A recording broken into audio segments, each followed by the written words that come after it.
দারুণ স্বাদের একটি রেসিপি আজকে আমি শেয়ার করব। Hello everyone, welcome my channel. শুরু করছি নতুন একটি ভিডিও। আজকে আমি ঘরে বেঁচে থাকা একটা মাত্র ঝিঙে দিয়ে দারুণ একটি রেসিপি তৈরি করব। সবাই শেষ পর্যন্ত ভিডিওটি দেখো, আশা করি খুবই ভালো লাগবে।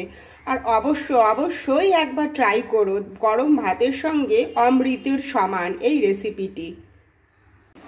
সকালবেলায় সবজির ঝুড়ি খুলে দেখলাম একটা মাত্র ঝিঙে বেঁচে আছে। এইটা দিয়ে কিছু একটি রেসিপি বানানো যাক। তাই আজকে একটা ঝিঙে দিয়েই বানিয়ে নেব দারুণ স্বাদের একটি রেসিপি। ঝিঙে কেটে কিন্তু কখনোই জলের মধ্যে রাখা উচিত নয়, কারণ ঝিঙে থেকে এমনিতেই জল বের হয়। সেই জন্য আমি ধুয়ে জল থেকে তুলে জল ঝরিয়ে নিলাম। ঝিঙের সাথে আমি নিয়ে নিয়েছি কয়েক কোয়া রসুন, অল্প একটু পেঁয়াজটাকেও কুচিয়ে নিয়েছি, আর ফ্রিজে পড়েছিল 3টে বড় বড় চিংড়ি মাছ। এইগুলো দিয়েই আমি এই রেসিপিটাকে তৈরি করব। প্রথমেই কড়াইতে তেল দিয়ে দিলাম। তেলটা গরম হওয়ার পরে কড়াইতে আমি চিংড়ি মাছগুলোকে দিয়ে দিলাম, সাথে সামান্য একটু নুন দিয়ে দিলাম আর অল্প একটু হলুদ দিয়ে এটাকে অল্প একটু করে ভেজে নেব।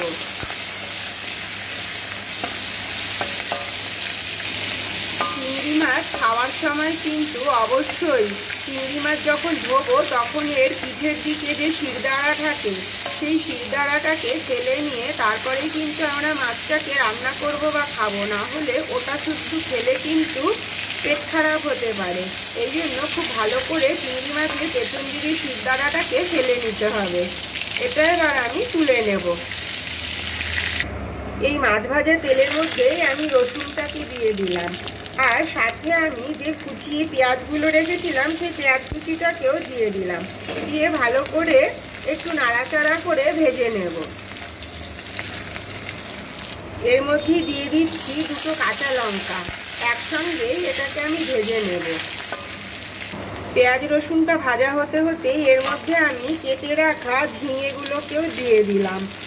ঝিঙেগুলো বেশ ভালো, আর ঝিঙে কিন্তু খুব তাড়াতাড়ি নরম হয়ে যায়, সেই জন্য আমি এত বড় বড় করে ঝিঙেগুলোকে কেটে নিয়েছি। এবার এটা এর সঙ্গে ভালো করে ভাজবো। সাথে আমি স্বাদ অনুযায়ী দিয়ে দিচ্ছি নুন, হলুদ দিয়ে নাড়াচাড়া করে এর সঙ্গে ভেজে নেব। একদম নরম করে ভাজবো। এইরকম ভাবে ভাজা ভাজা করে এবার আমি এটা কড়াই থেকে পুরোটাকেই নামিয়ে নেব।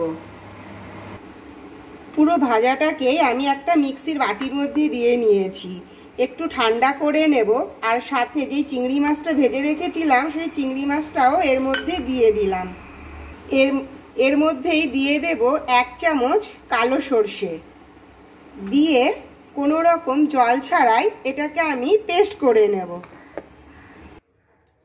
এইরকম সামান্য অল্প একটু পেস্ট করে নিয়ে এর মধ্যে দিয়ে দেব স্বাদ অনুযায়ী একটু মিষ্টি, আর সামান্য আর অল্প একটু দিয়ে দেব নুন। যেহেতু নুনটা আগেই দেওয়া ছিল, আরও একটু সামান্যই নুন দিলাম। দিয়ে আবার ভালো করে ফাইন করে পেস্ট করে নেব। এবার এটাকে ফাইন করে পেস্ট করে নিয়েছি। এইরকমভাবে কিন্তু রেডি করে নিয়েছি। এবার একটা বাটিতে সার্ভ করে নেব। একটা সার্ভিং বাটির মধ্যে আমি কিন্তু এটাকে সার্ভ করে নিয়েছি। দারুণ টেস্টের এই রেসিপিটি। এবারে বাড়ি গিয়ে বৌদির হাতের এই রেসিপিটি আমার মুখে লেগেছিল। দারুণ স্বাদের এই রেসিপিটি সকলেই একবার ট্রাই করো, তাহলে বুঝবে কেমন টেস্টি। যদি ভিডিওটি ভালো লেগে থাকে অবশ্যই লাইক, কমেন্ট, শেয়ার আর সাবস্ক্রাইব করো। দেখা হবে আবার next video. Take care, bye bye, thank you.